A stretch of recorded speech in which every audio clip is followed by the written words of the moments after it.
ሄይ ጋይስ እንኳን ወደ ቻናላችን በሰላም መጣችሁ።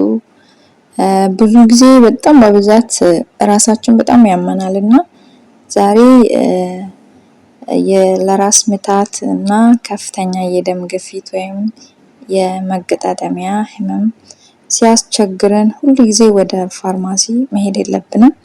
ምክንያቱም በቤታችንን ፍሬሽ በሆኑት ነገሮች እነዚህ ለሰባት ለተለመዱ የጤና አካሎችን እንዴት ማስታገስ እንደምንችል ዛሬ እናያለን።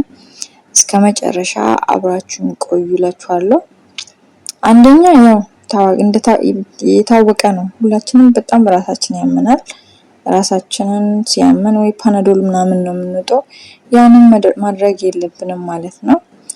ለራስ ምታት መፍትሄ የሚሆነው ዝንጅብልና የሎሚ ሳርን አንድ ላይ አፍልቶ በሙቁ ማለት ነው በትኩሱ መጠጣት ነው።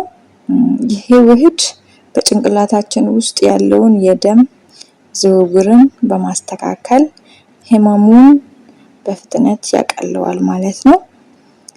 ሁለተኛው ከኮሌስትሮል ነው። የደም ቧንቧችንን ከስብ ለመጠበቅ የሻይ ቅጠልን ከቁርንፉድ ጋር አፍልቶ በቀን አንድ ጊዜ መጠጣት ትልቅ ለውጥ ያመጣል ማለት ነው። ሶስተኛው የጋውት ወይም ደግሞ የአጥንት መገጣጠሚያ ህመም ነው። ይሄ ህመም በሰውነታችን ውስጥ የዩሪክ አሲድ መጠን ሲጨምር የሚከሰት ሲሆን የሳር የሆነ ቅጠል የሚመስለው አረብ ሀገር ላይ ምንድነው ሩዝ ሲቀቀል ውስጡ የሚደረገው ያለ የሆነ ስሙ ጠፋብኝና እሱን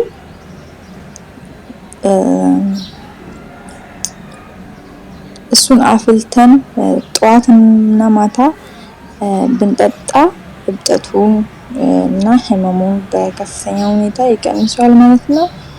አራተኛው ከፍተኛ የደም ግፊት ነው። የደም ግፊት በተፈጥሯዊ መንገድ ለመቆጣጠር የኪያር ጭማቂ ወይ ደግሞ ከሎሚ ጭማቂ ጋር በመቀላቀል በቀን አንድ ጊዜ ብንጠጣ የደም ዝውውራችንን ያረጋጋዋል ማለት ነው። ኪያር በጣም አሪፍ ነው። ውስጣችን ያለው ነገሮችንም ይላል ማለት ነው። አምስተኛው ከፍተኛ የደም ስኳር ነው። ስኳርን በጤናማ ሁኔታ ለመቆጣጠር የሻይ ቅጠል በውሃ አፍልቶ ቅጠሉን ማለት ነው በየቀኑ ብንጠጣ ይመከራል ማለት ነው። ስድስተኛው ጉንፋን ነው። ጉንፋን ሲይዘን ሁላችንም እናውቃለን። የምግብ አለመፍጨት ችግር ነው ሁሌ ማለት ነው። ጉንፋን ሲይዘን ምግብ በጣም ያስጠላል። ለዚህ መፍትሄው ዝንጅብል፣ የሎሚ ሳር እና